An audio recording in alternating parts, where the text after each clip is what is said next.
Amigos e amigas, aqui estamos uma série de gente que vamos falar sobre umas questões assim um pouco estranhas, que se chamam espiritualidade. Vamos tentar um pouco aprofundar um pouco mais nesta questão. Talvez o normal nestas questões inicialmente é fazer uma ligeira apresentação de quem somos, mas eu em primeiro lugar queria agradecer aqui à nossa inspiradora, que é a Isabel, que foi realmente a que nos põe nestas situações e esperemos que seja positivo para todas aquelas pessoas que tenham interesse nestas questões e, portanto, vai ser desenvolvido em várias emissões nossas. Eu chamo Rui Manuel, Grácio das Neves, por dizer tudo. Bom, sou Rui Manuel. Nascido neste planeta, mas nesta parte chamada Lisboa, se bem que praticamente vivi sempre fora de Portugal. Minha formação é em Espanha, depois estive na América Latina um tempo, especialmente no Brasil, depois na América Central, El Salvador, Nicarágua e finalmente na Índia, antes de vir para aqui. Estou interessado neste aspecto. Digamos que de um ponto de vista assim mais formal sou um frei dominicano, mas também pratico Zen, tenho alguma pequena ordenação no dojo aqui de Lisboa e, portanto, sou interessado nestas questões religiosas, mas sobretudo o que interessaria mais falarmos é da questão da espiritualidade. Depois já vamos ver sobre isso. E nada mais, durante este tempo vamos ver se podemos, digamos, provocar pelo menos algumas ideias e opiniões e até contra-opiniões. Muito bem, eu sou o Paulo. Em primeiro lugar, saúdo todos os ouvintes e também agradeço muito aqui aos nossos anfitriões na rádio e à Isabel Prata Coelho que nos trouxe aqui. Vejo-me também como um cidadão do cosmos que se manifesta neste momento neste país, nesta cidade de Lisboa, onde nasci. Vejo-me como alguém que procura fundamentalmente abrir a consciência, despertar, não só para o meu bem, mas para o bem de todos. E pelo caminho vou fazendo algumas coisas, como escrevendo livros. Tenho um livro sobre estas questões mais recente, chamado Vazio e Plenitude ou O Mundo às Avessas. Dou aulas de Filosofia e Religião, Pensamento Oriental, Filosofia e Meditação na Universidade de Lisboa. Tenho uma associação, o Círculo do Entre Ser, onde, juntamente com outros amigos, somos instrutores de meditação. Coordeno um seminário sobre estas questões chamado Vita Contemplativa, na Faculdade de Letras. E estou muito empenhado, enfim, tudo o que tem a ver com espiritualidade, diálogo interreligioso, pontes entre tradições, culturas, religiões, e neste momento tenho muito prazer em estar aqui com o Rui para falar destas questões. Portanto, a nossa questão é espiritualidade e transformação, não é? Um guarda-chuva onde entra realmente muita questão. Hoje supõe-se que é uma temática mais geral sobre o que é espiritualidade e depois já iremos desenvolvendo, como dizíamos um pouco antes. Espiritualidade. Não sei, eu acho interessante, pela minha parte, começar mais por aquilo que não é espiritualidade, porque muitas vezes, se bem que está relacionado com tudo, porque muitas vezes há assim alguns equívocos nesse ponto de vista, não é? Por exemplo, entendo que espiritualidade não é exatamente religiões, ou as religiões como existem formalmente, não é? Cristianismo, budismo, hinduísmo, etc. Tem a ver com todas. Em realidade é uma questão transversal, está presente em todas, porque supõe-se que todas as religiões devem partir de uma experiência espiritual. Se não é assim, e se isso não é mantido, fica só um pouco na aparência, ou na casca, ou fica em dogmas, sim, como dizemos, em dogmas, em éticas, em templos, enfim, em representantes, normalmente são masculinos, mas realmente não é isso exatamente talvez a espiritualidade. Talvez depois podemos avançar alguma ideia do que é que pode ser, mas certamente não é isso, religião, entendido como a gente tem que estar dentro de uma religião. Hoje em dia, como sabemos, há muitas pessoas que estão à procura, são o que dizem em inglês os seekers, e portanto, isso é que é o mais importante. E se até aqueles que estão dentro das religiões não estão à procura, vejo mal a questão, porque pode ser mais uma questão de rebanhismo do que outra coisa. Agora, também não é oposto a quem está em alguma tradição religiosa, não é? Pode ser que sim, mas tem que estar com essa procura. Portanto, um bocadinho por aí queria dizer, há mais coisas, mas pelo menos entendo que não é exatamente espiritualidade, equação igual à religião. Não sei se o Paulo também quer abundar nisto. Ou... Sim, estou de acordo contigo. Eu penso que espiritualidade tem a ver com uma experiência que é fundamental e transversal e comum a todos os seres humanos, porventura até a todos os seres, que é a experiência de estarmos conscientes aqui e agora. E a experiência de podermos aumentar ou diminuir este campo da nossa consciência. Eu diria que espiritualidade é a abertura da consciência, que tem duas dimensões sempre, uma contemplativa, em que a consciência repousa mais na experiência do aqui e agora, da realidade tal qual ela se apresenta, antes de juízos, antes de conceptualizações, e uma dimensão de abertura da consciência mais ativa, em que nós, em função da conexão que sentimos com o mundo, com os outros, temos naturalmente tendência a ter uma vida mais amorosa, mais compassiva, mais solidária. Obviamente que, definindo espiritualidade assim, a espiritualidade não se limita às religiões. É uma coisa que todos têm acesso, ateus, agnósticos, crentes, descrentes, porque todos temos coração, todos temos mente, todos podemos sentir a experiência de uma abertura da consciência para além dos limites convencionais da nossa vida cotidiana. Agora, como tu bem disseste, a espiritualidade não pode senão estar presente nas religiões. Portanto, é o que de melhor, a meu ver, tem as religiões, é a essência das religiões. Mas muitas vezes as religiões, como tu também disseste, limitam-se aos dogmas, às doutrinas, à ética, à moral, aos rituais, aos comportamentos institucionalizados e perdem o contacto com essa sua seiva íntima. Quando assim acontece, infelizmente entram em decadência. E hoje há cada vez mais pessoas em busca deste espaço, não é, da experiência espiritual, que é um espaço onde as pessoas podem se reconhecer em muitas tradições e até surgem hoje fenómenos como novas sínteses interreligiosas e até transreligiosas, e ao mesmo tempo podem viver a espiritualidade como um espaço aberto que não se confina e não se limita a nenhuma religião. Agora, só para acrescentar mais uma coisa, quando falo de espiritualidade, não posso deixar de ter presente que muitas vezes identifica-se isso como uma coisa do espírito. E nós muitas vezes temos uma noção, um conceito um bocadinho dualista do espírito, como se fosse uma coisa que não tem a ver com o corpo, não tem a ver com a terra, não tem a ver com a nossa vida cotidiana. Ora, talvez por isso às vezes prefiro falar de consciência, de abertura da consciência. Porque a abertura da consciência é uma abertura para a nossa dimensão encarnada, para o facto de termos um corpo, de estarmos aqui e agora, de termos uma vida incorporada no mundo, não é? Na relação com os outros, com a terra, com todos os seres vivos. E, portanto, a espiritualidade é esta abertura da consciência num sentido não dualista.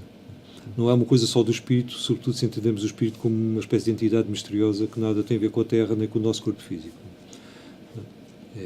É isto fundamentalmente que eu gostava de começar por dizer. Sim, eu também estava... Outra coisa que eu queria também dizer era isso, digamos, a espiritualidade. Muitas vezes as pessoas entendem assim o espírito, as coisas do espírito frente às coisas do corpo. Esse dualismo que está tão metido na nossa consciência e que eu acho que é fundamental a gente tentar superar isso. não é? Estas oposições entre corpo, espírito, ou mente e corpo, digamos às vezes até entre o que é a espiritualidade e o social, ou até o político, etc. Estamos marcados aí por umas dualidades e que com essas dualidades é difícil a gente poder realmente ter essa experiência, não é? Que é uma experiência unitária, digamos assim, eu digo com a minha expressão, uma experiência holística. Portanto, todos estes dualismos são contrários realmente à nossa... Não é que não existam dualidades, sim, o problema é que muitas vezes, e sobretudo um bocadinho mais na nossa tradição ocidental, as dualidades são vistas muitas vezes como opostas, não é?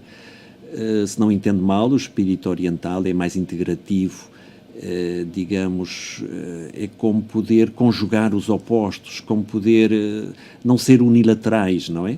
Portanto, as coisas, digamos assim, da corporalidade, como até o comer ou o dormir, também fazem parte de uma espiritualidade, e acho que nas boas tradições religiosas assim foi, não é?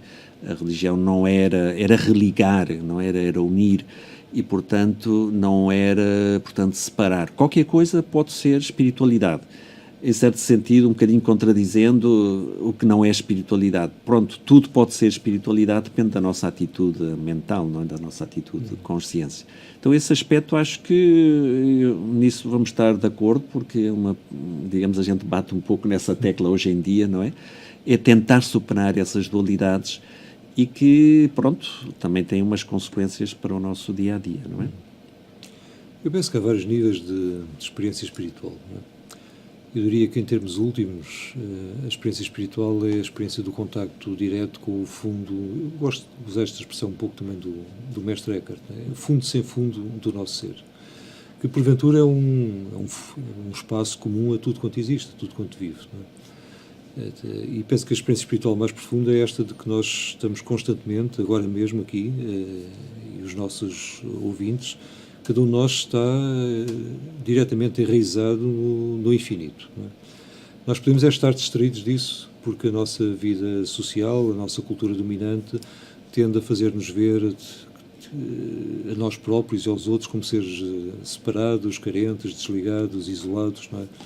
E muitos dos nossos problemas, eu diria os problemas fundamentais da nossa civilização, uma civilização em crise, vêm dessa ideia falsa, creio, de que nós somos entidades isoladas, separadas uns dos outros.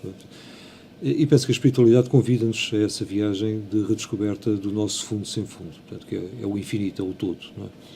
Se nós conseguirmos experienciar um pouco mais isso, obviamente vamos também sentir que estamos mais conectados com tudo e com todos, e com as várias dimensões do nosso ser. Portanto, encontrando esse fundo sem fundo, nós encontramos o que está antes da separação entre o espírito e a matéria, entre a alma e o corpo, entre a razão e os sentidos, não é?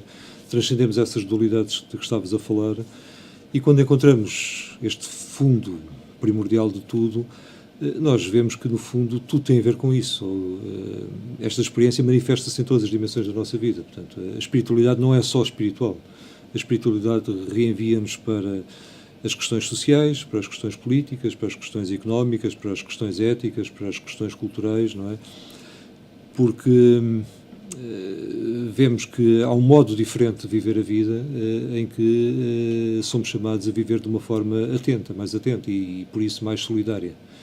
E penso que hoje os rumos da espiritualidade que se desenham são os de uma abertura holística da consciência, em que nós podemos não ficar confinados só também às questões, às preocupações humanas, demasiado humanas, mas podemos começar a estar mais atentos, não é, à multiformidade da vida. Portanto, a vida, o infinito, manifesta-se não só na vida humana, mas também na vida dos outros seres vivos, dos animais, da Terra, do cosmos. Portanto, a espiritualidade hoje é holística, é cósmica. Eu penso que essa é a espiritualidade do futuro, cada vez mais. Sim, há uma questão também aqui que leva o título Espiritualidade e Transformação. Eu acho que estamos a falar desse aspecto, a transformação. Portanto, tentando superar também esses dualismos, a transformação é uma transformação interior, por utilizar ainda certas expressões dualistas, não é? É difícil escapar disso, talvez a nossa mente seja dualista, mas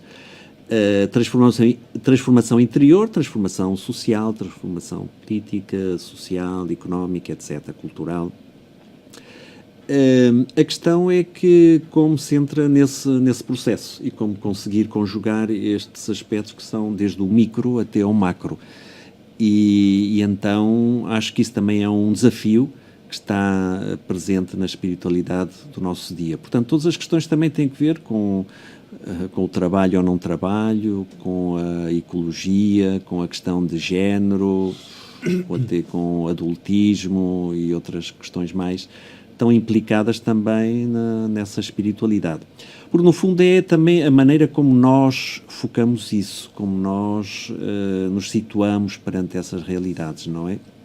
A gente pode dizer que é muito espiritual, mas às vezes as nossas ações ou os nossos comportamentos na prática não mostram tanto isso, não é? Porque ainda temos prejuízos, temos digamos, uma certa tradição de educação que talvez tenhamos que pôr em crise também para repensar. Portanto, eu acho que a espiritualidade também é voltar e observar-nos a nós próprios.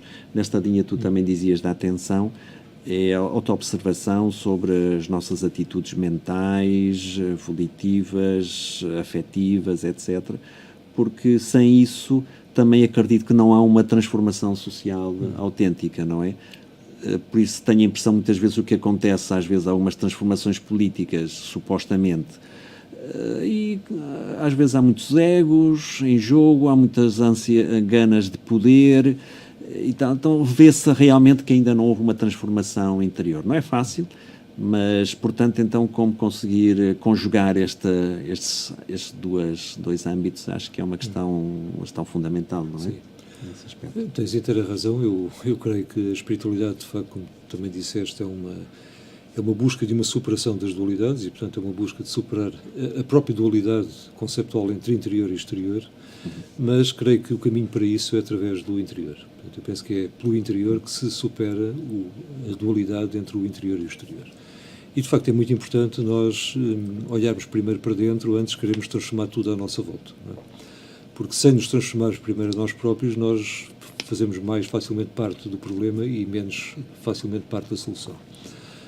Esta transformação interior, a meu ver, passa muito por, e penso que esse é um grande desafio dos nossos tempos, não é? Nós somos capazes todos de redescobrir o que eu poderia chamar o prazer ou a felicidade de ser. Normalmente nós colocamos muito a nossa busca inevitável de prazer, de bem-estar, de felicidade na dependência de coisas exteriores, de causas e condições externas, que, como nós sabemos, podemos ter ou não ter, podemos ter e podemos perder. Portanto, mas, e enquanto colocamos a felicidade na dependência de alguma coisa externa, viveremos sempre na insegurança de vou conseguir, não vou conseguir, ou tenho, posso perder, não é? E este é o drama da nossa civilização, é? Que nós criamos toda aquela ideia de que somos seres carentes e que aquilo que imaginamos que nos falta há de ser alguma coisa que está aí fora, e que há de ser o poder, ou a fama, ou o prestígio, ou os relacionamentos, ou o consumo, ou a comida, a bebida, que nos pode trazer. Não é? Sabemos que isto não é assim, porque as pessoas estão cada vez mais insatisfeitas, apesar de terem cada vez mais capacidade de consumo. E, porventura, então, a questão decisiva é nós descobrirmos o prazer de ser, a felicidade de ser. Se nós descobrirmos isso ninguém nos pode tirar a não ser nós mesmos. Podemos estar distraídos disso. Não é? E eu penso que isso talvez seja o regresso à nossa natureza profunda. Não é? Tentar viver a partir desta descoberta de que eu, em vez de ser um indivíduo isolado no espaço, eu sou o próprio espaço. E sou um espaço aberto onde tudo tem lugar. E, portanto, é um espaço onde nada está separado. Eu estou intimamente conectado com tudo quanto existe. Se eu descobrir isto, eu descubro uma imensa riqueza, uma imensa plenitude em mim. E torno-me uma pessoa menos carente, menos dependente. Portanto, procuro menos os outros para procurar alguma coisa neles, que eles me deem. Portanto, sou capaz de ir mais ter com os outros para partilhar esta plenitude que eu vou descobrindo em mim. E, portanto, tenho menos tendência para instrumentalizar os outros. Agora, quando isto não acontece, não é? Se nós queremos transformar o mundo, sobretudo por via mais exterior, social, política, etc., o que acontece muitas vezes, como tu bem referiste, é que nós damos por nós, no fundo, a lutar pelo poder, a lutar pelo protagonismo, e obviamente somos parte do problema e não parte da solução. Não sei o que é que pensas sobre isso. Mas... Sim, estamos de acordo, estamos muito de acordo até agora. Sim, é verdade. E acho que é uma das questões novas que se colocam hoje, é precisamente este. A política tradicional tinha sido uma política muito de jogo de poder, de confrontação, etc. Mas acho que foi esquecido esta questão da espiritualidade. Não porque muitos autênticos líderes não tenham sido também espirituais da sua própria maneira, não é? Aqueles que se votaram realmente ao serviço, que é uma palavra que eu acho muito importante, o serviço, a responsabilidade, etc., que eles foram descobrindo. Isso acho que é um aspecto muito importante digamos, da espiritualidade. Mas são poucos, talvez, são poucos, ou pelo menos o que a gente observa. Se a gente tem uma pequena experiência nesses jogos do poder, é muito, assim, realmente do ego, por aí, isso realmente não ajuda. E, portanto, não há transformação. Há novas pessoas que estão no poder, há novas, mas no fundo não se mudou realmente o que é o poder, não é? E eu diria, não se democratizou esse poder, não é? Quer dizer, acumulou-se não numa pessoa só ou numas poucas, mas realmente isso leva a um tema também hoje importante, seria a espiritualidade e democracia. Talvez a gente possa desenvolver isto em algum momento posterior, mas acho que está aí claramente, não é?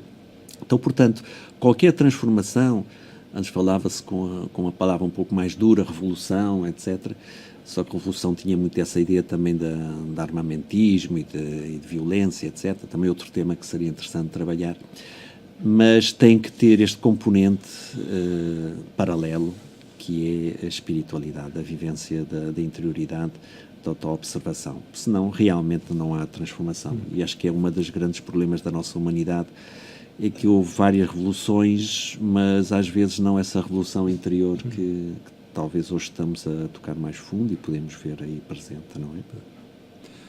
Mas quando pensamos esta questão da relação entre espiritualidade e política, não é? Eu recordo-me sempre, não é? Muitos dos grandes sábios da humanidade dizem claramente, estou a pensar em Confúcio, não é?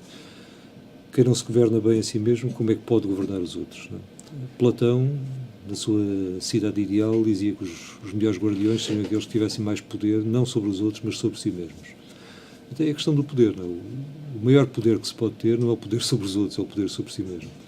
E isso passa por sermos capazes também de reduzir um pouco os nossos desejos, mesmo até as nossas necessidades, não é? Sermos capazes de ter uma vida mais simples, mais despojada, e isso, enfim, se calhar é mesmo o que a nossa civilização hoje está a precisar. Porque nós temos hoje um paradigma mental e político e económico dominante, que é o do crescimento económico infinito e a todo o custo, não é?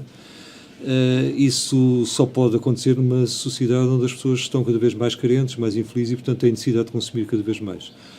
Ora, eu penso que a única alternativa a esta situação, que está a destruir o planeta, está a pôr em causa as próprias condições de vida da humanidade neste planeta, não é? É não o crescimento, mas o decrescimento. Há hoje o Sérgio Latouche, muitos outros filósofos do decrescimento económico sereno, não é? Mas eu diria que isto é impossível sem uma espécie de decrescimento interior. Nós temos também que ter uma vida mais simples, não é? E a espiritualidade é o caminho para isso, não é? Portanto, se nós coletivamente e cada um não reduz os seus desejos, as suas necessidades, as suas carências, o mundo pura e simplesmente não suporta, não é uma economia orientada para satisfazer não só necessidades, mas sobretudo desejos e caprichos. Portanto, a espiritualidade, nesse sentido de sermos capazes de ter uma vida mais simples, mais despojada, torna-se hoje indispensável até em termos de sobrevivência da humanidade à escala planetária.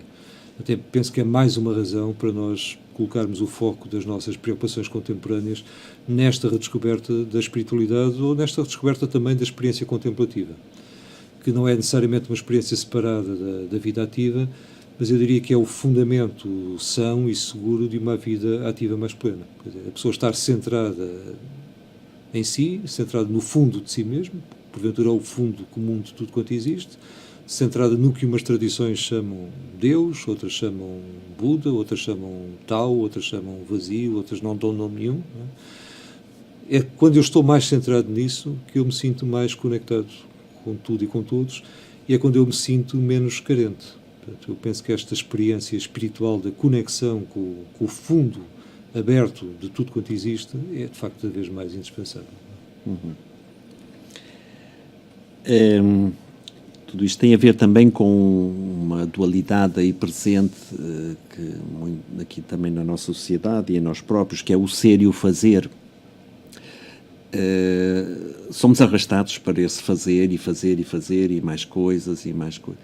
No entanto, esse aspecto, como tu dizias, também uma maneira de dizer a contemplação, é o ser, que os seres humanos valem pelo que valem, e as coisas também valem pelo que valem, e os seres vivos valem pelo que valem, não simplesmente porque fazem ou porque entram no meu esquema egocentrista de domínio, de controle, ou até de poder, não é? É simplesmente um pouco libertar a nossa capacidade, acho eu, intuitiva, a nossa...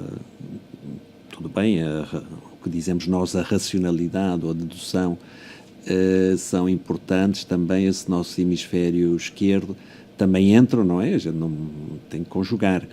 Mas muitas vezes eu acho que somos uma sociedade muito colonizada por esse hemisfério esquerdo e não tanto por mais esse aspecto mais contemplativo, mais artístico, mais místico, mais intuitivo, não é?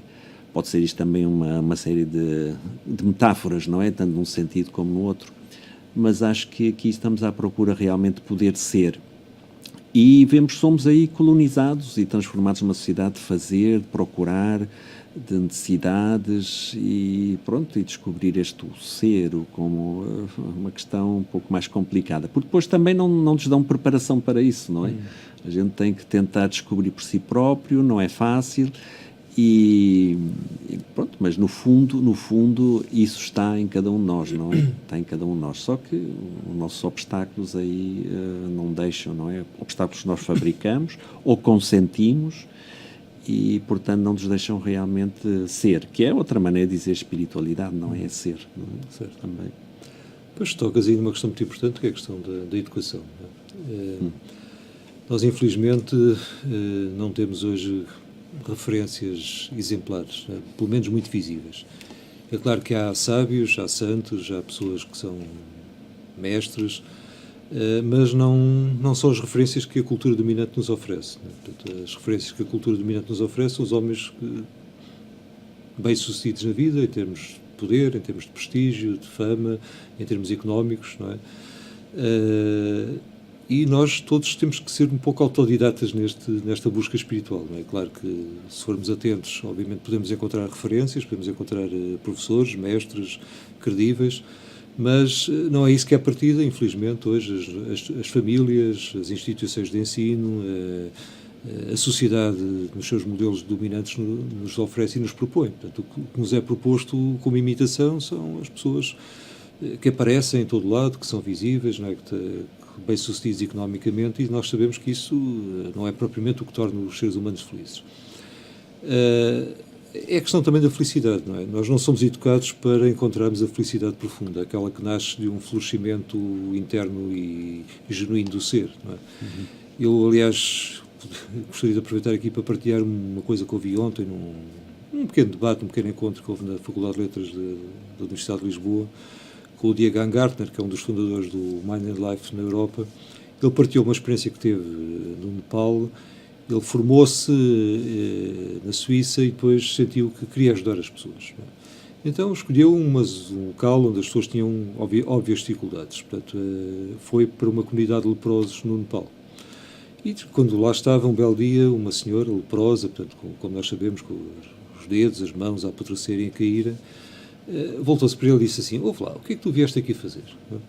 E ele disse: eu vim aqui para ajudar. E ela disse: sofre, ouve lá, nós não precisamos da tua ajuda para nada, porque nós somos muito mais felizes do que tu.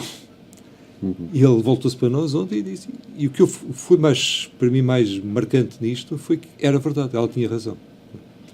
E de facto ele constatou que mesmo aquelas pessoas com todas aquelas dificuldades, com o corpo a apodrecer, tinham uma alegria interna, porque viviam em comunidade, porque se entreajudavam, porque partilhavam tudo, porque se apoiavam mutuamente, porque tinham uma alegria interna, porque estavam conectados com o fundo do ser, que lhes permitia, apesar de todas as dificuldades e do apodrecimento do corpo físico, terem uma vida interior profunda e feliz. Ao passo que, por contraste, nós no Ocidente temos todo o conforto material, temos muitas vezes saúde física, mas temos, como o Diego ontem disse, temos as nossas mentes interiormente a apodrecer. E isto é muito marcante. Eu fiquei muito marcado, eu já tinha constatado isto nas minhas viagens também pela Índia, pelo Oriente. Mas, de facto, nós hoje estamos a perder a felicidade de ser.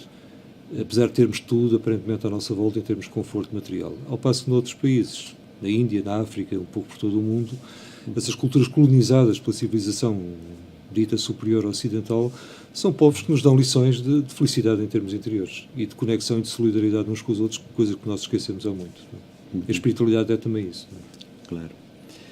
Sim, eu acho que essas tradições nós também temos aqui, não é? Às vezes contrapõe-se muito o Ocidente e o Oriente, nós também tivemos, mas de alguma maneira este modelo, digamos assim, tecnocientífico, e depois sobre a ciência também seria outro tema interessante a puxar, realmente é um modelo conquistador, é um modelo materializante e portanto, realmente perdemos esses valores, essa conexão, não é? Nas nossas próprias tradições que temos também realmente a redescobrir. Há uns filósofos na Antiguidade que eu gosto muito, são os filósofos chamados cínicos gregos, não é? Que não é o cinismo nosso, nós estamos agora noutro cinismo. Estes filósofos viviam mais em contato com a natureza, que diziam talvez que, pronto, que essa civilização que se estava a criar é artificial. É interessante também noutras tradições, como o taoísmo, também está presente. E, portanto, tínhamos de voltar a essa simplicidade, também a aprender dos animais. Eles, pronto, tinham algumas imagens interessantes que tiravam da vida dos animais, como para também vivemos nós. Portanto, esse aspecto, e era realmente uma revolução naquele contexto, uma revolução cultural. Acho que muito desses aspectos podíamos retomar e podiam ter grandes leituras também no nosso dia, também de uma maneira prática, não é? Eles também eram os ecologistas, eram os hippies daquela altura e pronto, havia que estudar também um bocadinho mais e ver o que é que nos queriam dizer, não é?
Ora bem, depois deste belo trecho musical, eu estava-me aqui a surgir, a ouvir-te e ao pensar sobre tudo isto, que no fundo a espiritualidade hoje também creio que nos convida a que façamos um caminho para uma outra unificação em nós, no nosso íntimo e depois à nossa volta, que é entre o chamado feminino e o chamado masculino, não é? Que obviamente não se reduzem ao homem e à mulher. Portanto, são polaridades do ser, polaridades da consciência, polaridades da nossa experiência, que todo o homem e toda a mulher têm. Porventura em doses diferentes, mas creio que a mudança do rumo da civilização e a nossa mudança interior, primeiro de tudo, depende de nós sermos capazes também de unificar essas duas áreas da nossa experiência enquanto seres humanos. Uma mais racional e mais voltada para a ação sobre o mundo exterior, aquilo que habitualmente se convenciona chamar mais masculina, outra mais intuitiva, mais sensível, mais voltada para o reconhecimento do mundo interior, que podemos chamar mais feminina. Não é? A cultura dominante é uma cultura mais masculina, obviamente, não é? E a própria organização social, política e económica reflete essa mentalidade masculina dominante. Não é? Mas nós hoje sentimos que há que compensar com um regresso ao cultivo de valores e de experiências mais femininos, entre aspas, não é? E que tem a ver com uma maior ênfase posta no cultivo da sensibilidade, no cultivo da atenção contemplativa, da experiência amorosa, da experiência compassiva, não é? Da experiência do cuidar o outro e cuidar a si próprio, não tanto o querer agir para transformar o outro ou a nós próprios em função de um certo ideal abstrato, não é? Portanto, tudo isso penso que hoje é muito importante redescobrir e, no fundo, trata-se de uma unificação de duas áreas de funcionamento cerebral também, hemisfério esquerdo e hemisfério direito, não é? Entre nós, o Pessoa, quando usava aquele mito do Quinto Império como um símbolo de plenitude a haver, não é? Dizia que, num dos seus textos, que o Quinto Império que está por vir, que obviamente é um império de poetas, não tem nada a ver com política, é um império andrógeno. Portanto, é um império onde se reúne de novo o masculino e o feminino. E eu penso que essa é uma grande questão dos nossos tempos. Porque nós hoje também temos, portanto, um masculino arrogante e temos um feminino ressentido, que às vezes tenta também compensar-se dessa subalternização, masculinizando-se um pouco. Portanto, o feminino às vezes masculiniza-se, não é? E quer-se afirmar pelos caminhos em que o masculino se afirmou e em que aparentemente triunfou. Isso acaba por levar também um certo desvirtuamento e uma não integração do masculino e do feminino no que eles têm de melhor, não é? E penso que essa é uma questão que se coloca a todos nós, homens ou mulheres. Portanto, é reintegrar, harmonizar o masculino e o feminino e transcender um bocadinho também esta espécie de guerra dos sexos que hoje parece que nos dilacera em termos psicológicos, mas também em termos sociais e da relação entre os homens e as mulheres, não é? Não sei o que é que tu pensas sobre isso. Sim, totalmente de acordo. Isso que chamamos realmente de viver o andrógino, não é? Ou ginandro, segundo a gente Sparta. Sim, realmente essas duas atitudes. Só que a questão, muitas vezes, isto é mais cultural, não é? Os sociólogos também veem isto, que muitas destas características que nós dizemos não são tão essenciais, mas se calhar mais culturais, ou foram ensinados assim. Então, um tema que tu tinhas puxado também, o tema da educação, que acho que é um tema que teremos que voltar, porque acho que é importante. Mas, no fundo, é como é que nós integramos já em nós próprios estas duas dimensões. Isto leva também a uma autoobservação. Evidentemente, nem todos os homens são iguais, nem todas as mulheres também são iguais, não é? Há homens que não estão tão devotados a essa questão do domínio, do poder. Isto é também aqui muita programação que nos foram incutidos socialmente para ser ou as mulheres desta determinada maneira. Mas realmente este é um tema hoje importante, não é? Que estamos a assistir a um crescimento do movimento feminista em todo o mundo e que também tem os aspectos da espiritualidade atrás disso, não é? Pronto, é normal que elas também façam as coisas e queiram fazer, às vezes também cometem os erros que nós também cometemos, isso é normal quando se está à procura, mas acho que há coisas aqui novas que temos que aprender e que vão ajudar muito também nesta nossa formação, nesta nossa educação, nesta nossa pedagogia, não é? Eu diria assim, como viver o intuitivo, aquilo que vai mais além das palavras, porque ao fim e ao cabo uma palavra, um termo, um conceito também é uma certa capacidade de domínio. Aliás, eu acho que os seres humanos, digamos, dominamos sobretudo pelo pensamento, nesse sentido, de pôr os nomes às coisas e portanto, transcender, talvez seja uma certa necessidade, eu não vejo problema tanto aí, o problema está em quando nos apegamos a isso, não é? Como dizemos nas nossas tradições, um tema também bem da espiritualidade, quando pensamos que esses conceitos são a realidade, então aí há um grande problema. Portanto, como conseguir olhar com outros olhos, não de domínio, mas mais de surpresa, de ver o maravilhoso, de louvar, por assim dizer, não é? Depois há as nossas diferenças, nomes que damos às realidades últimas, mas não tem que ser também só as realidades últimas, é o que está aqui connosco, viver de outra maneira. Isso, nós podemos fazer essa revolução já, não é?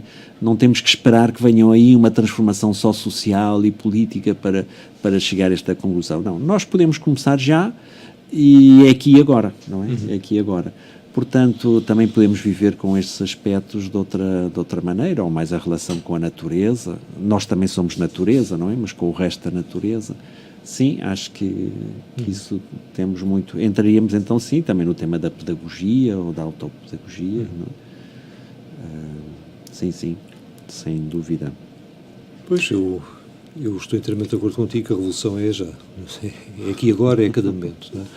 E que a realidade última é também esta realidade que estamos agora a experienciar. Portanto, nós estamos constantemente na realidade última. Não há que separar isso e fazer disso uma entidade metafísica desligada do que estamos a experienciar neste preciso momento. A questão também prática que a meu ver também se levanta quando se fala tudo isto é, no fundo, como nos organizarmos em conjunto para nos estimularmos neste caminho. Porque, obviamente, há uma dimensão interior que é pessoal, é individual, é muito íntima, não é? E cada um faz este trabalho a sós, consigo. Não é? Mas isso também nos pode levar a uma espécie de ensimismamento e a verdadeira espiritualidade não nos deixa fechados em nós próprios. Abre-nos para o mundo, abre-nos para os outros. Não é? A questão é, talvez hoje, tentamos criar outros espaços comunitários onde este tipo de busca de que estamos aqui os dois a falar possa ter lugar e de uma forma livre, de uma forma sem se obedecer a nenhum modelo pré-estabelecido. Não é? Penso que isso é muito importante, não é? Porque nós somos seres sociais, mas neste momento temos uma sociedade que não está predominantemente orientada neste sentido da busca de uma experiência genuína e autêntica do ser. Não é? É uma sociedade mobilizada para outras finalidades, de crescimento económico, de lucro, de consumo, de prazer fugaz, etc. Não é? Portanto, eu penso que um grande desafio é as pessoas que começam a despertar para estas questões serem capazes de se auto-organizarem em espaços comunitários, espaços autogeridos, não é? Sem estruturas de poder impostas e autoritárias, sem delegarmos também o poder em representantes, não é? Como se faz hoje na política convencional, nesta ilusão de democracia que é a democracia representativa, a meu ver, não é? Sermos capazes de criar novos espaços comunitários onde nos possamos apoiar mutuamente, não é? No sentido de fazermos este caminho. E espaços também abertos, portanto, não sejam espaços à partida vinculados a esta ou aquela tradição específica, religiosa ou cultural, sejam espaços abertos a todos, onde possam estar budistas, cristãos, islâmicos, hindus, mas também ateus, agnósticos, não é?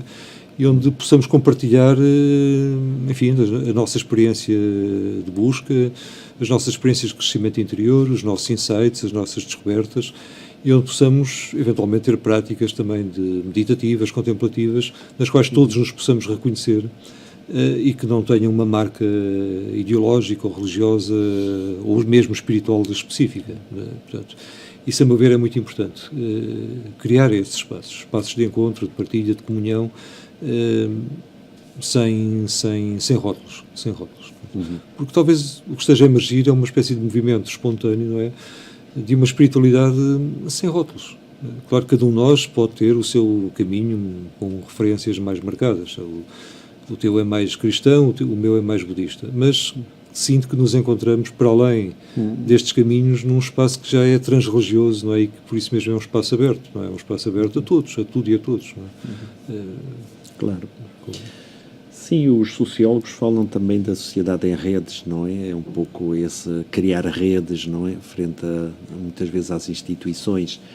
Há um tema aí de fundo, que é que muitas vezes as religiões institucionalizam-se demasiado e, portanto, uma certa reação é a espiritualidade também se individualizar demasiado, ou ficar demasiado fechada em si própria, ou...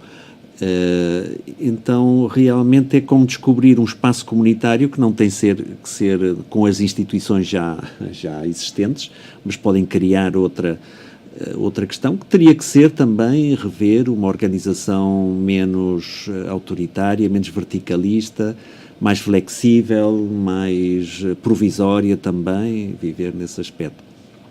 Mas eu acho que hoje, de todas as formas, há espaços e há experiências assim que se estão a dar quando a gente observa, porque há uma crise, eu acho que estamos num momento de crise do nosso próprio sistema, até do próprio sistema capitalista.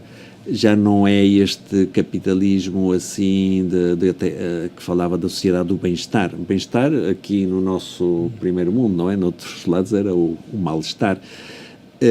E então, neste momento mais neoliberal, estão-se a dar coisas desde idas muito extrema-direita, que dizemos, mas também outras alternativas, outras maneiras de pensar, de criar, que talvez com o fim dessa sociedade bipolar, mais de Guerra Fria, etc., abre-se estes campos. Portanto, o facto de estejamos aqui a falar destas questões aqui na rádio, neste programa, também não é desfocado, quer dizer, faz parte de um momento em que dessas procuras e de convivências, de encontros, de experimentação, não é?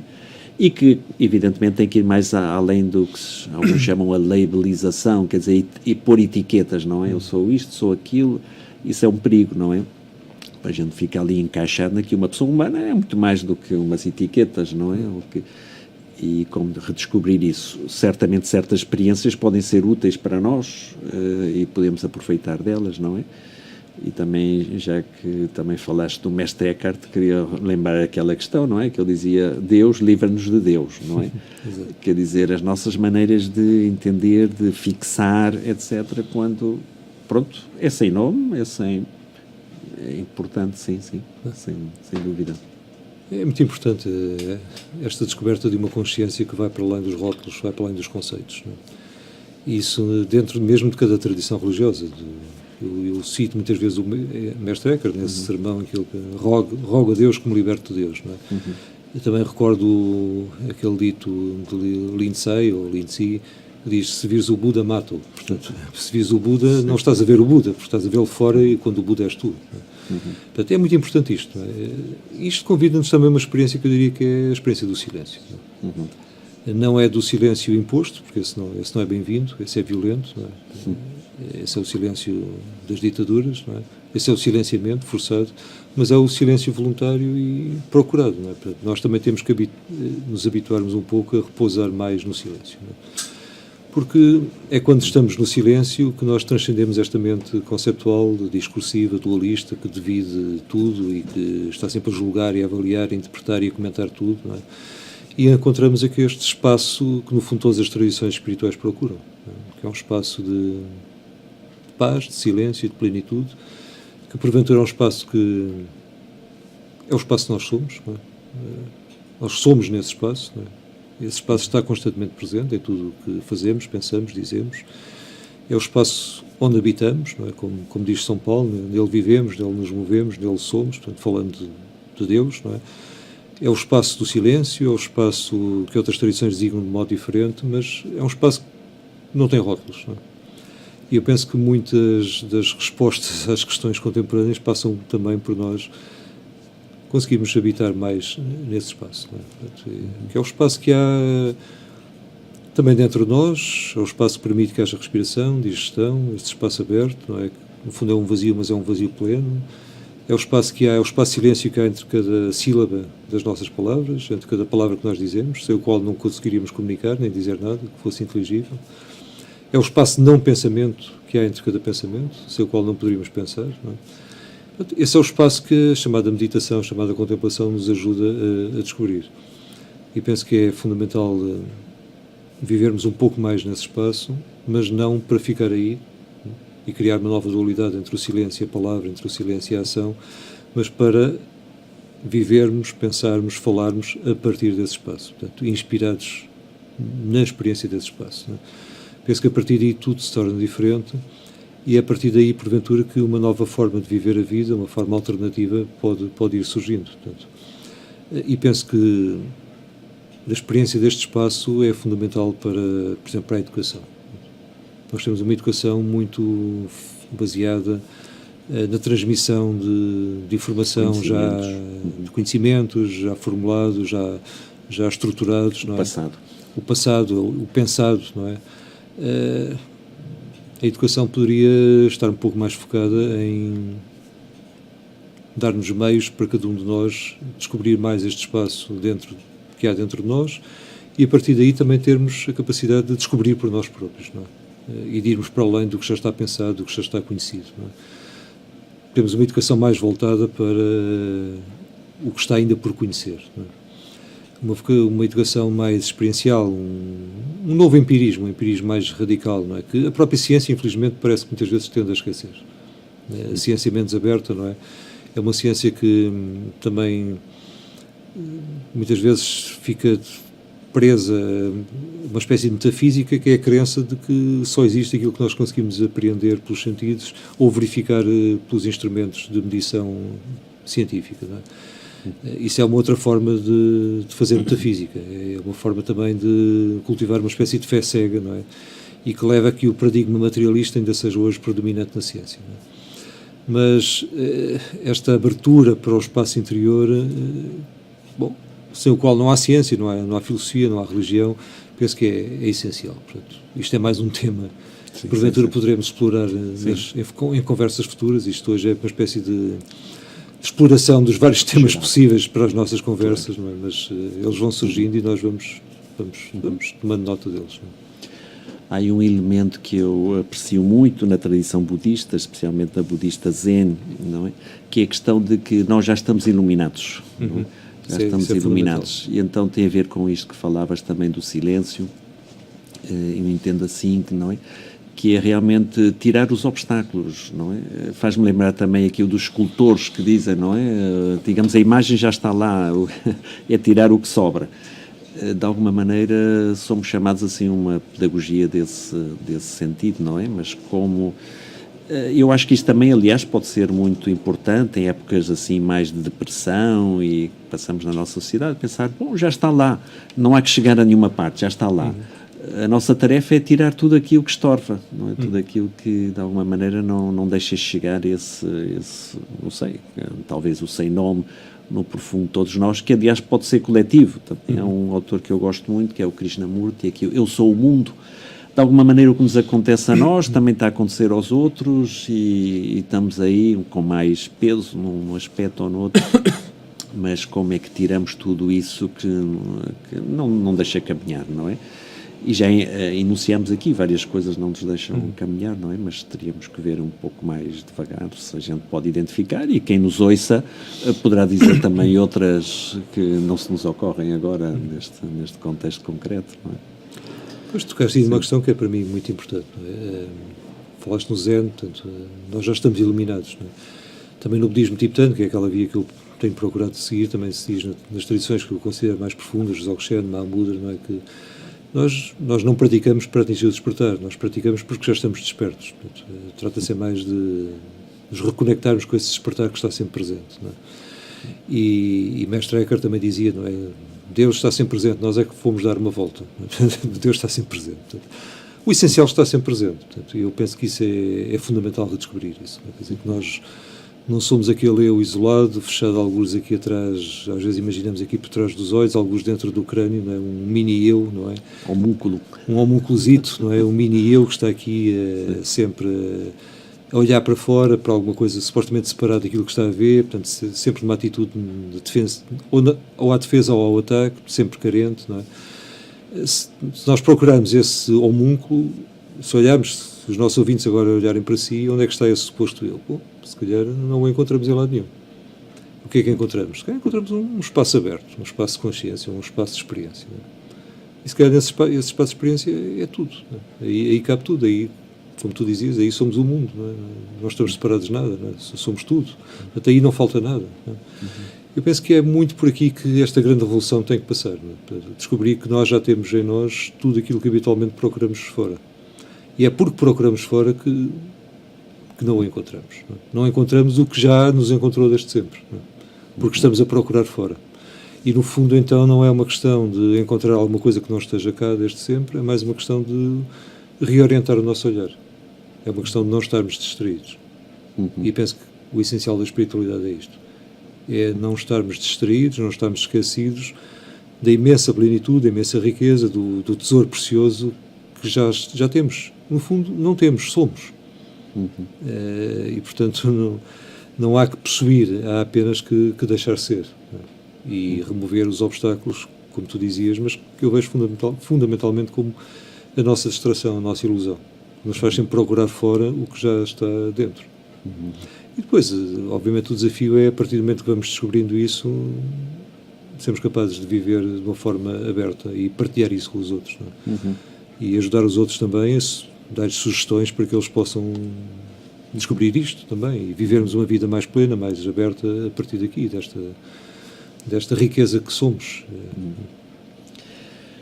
Sim, nesse aspecto a questão da educação é que construíram-nos um ego, não é? Esse ego é um ego construído, mas terminamos por acreditar nele, não é? a ideia de desconfiar um pouco desses egos que nos construíram, de todos esses condicionamentos culturais, económicos, também de classe social, de género, etc. E acho que desconstruir, então, torna-se um elemento importante para realmente ver, pronto, não para voltar a construir outra coisa, não sei, mas talvez tomar consciência, e talvez isso seja a liberdade, não é? Tomar consciência de que todos esse eu, como fomos construído, de alguma maneira temos de desconstruir para estar um pouco mais, mais tranquilos, mais no ser, não é? Claro, isso tem a ver, claro, com o tema da educação não só formal, mas também familiar, social, etc., tudo aquilo. Então é esse trabalho de autoobservação interior, de ver em nós próprios todas essas questões que nos limitam, que nos fazem ter, não nos fazem ser realmente, não é? Não nos deixam em paz. Não nos deixam em paz. É isso. Sim. Neste momento comemora-se o centenário de um autor que há pouco falávamos, Sim. Raymond Pânica, que aprecio muito e que tem sido foi uma pessoa fundamental para estabelecer estas pontes entre religiões, culturas, espiritualidades. Ele, num determinado momento, num dos seus livros, pergunta: se nós abandonássemos todas as ideias que temos acerca de quem somos, não é? Por exemplo, aplicando isto agora à nossa conversa, não é? Se eu abandonasse a ideia que sou o Paulo, tu a ideia de que és o Rui, se nós abandonássemos a ideia de que somos ou professores, ou cristãos, ou budistas, ou outra coisa qualquer, não é? Se os nossos ouvintes abandonassem a ideia de que são homens ou mulheres, ou presidentes, ou vagabundos, ou outra coisa qualquer, o que é que fica? Então, somos capazes de fazer este exercício radical de autodespojamento, ver o que é que fica. Bom, nós não desaparecemos, não caímos no nada do nihilismo. Fica alguma coisa, mas fica alguma coisa que não tem rótulos, mas que se calhar é o ser na sua nudez, é a consciência na sua nudez profunda. E isso é o essencial. Creio que estás de acordo com isso. Sim. Estamos muito de acordo.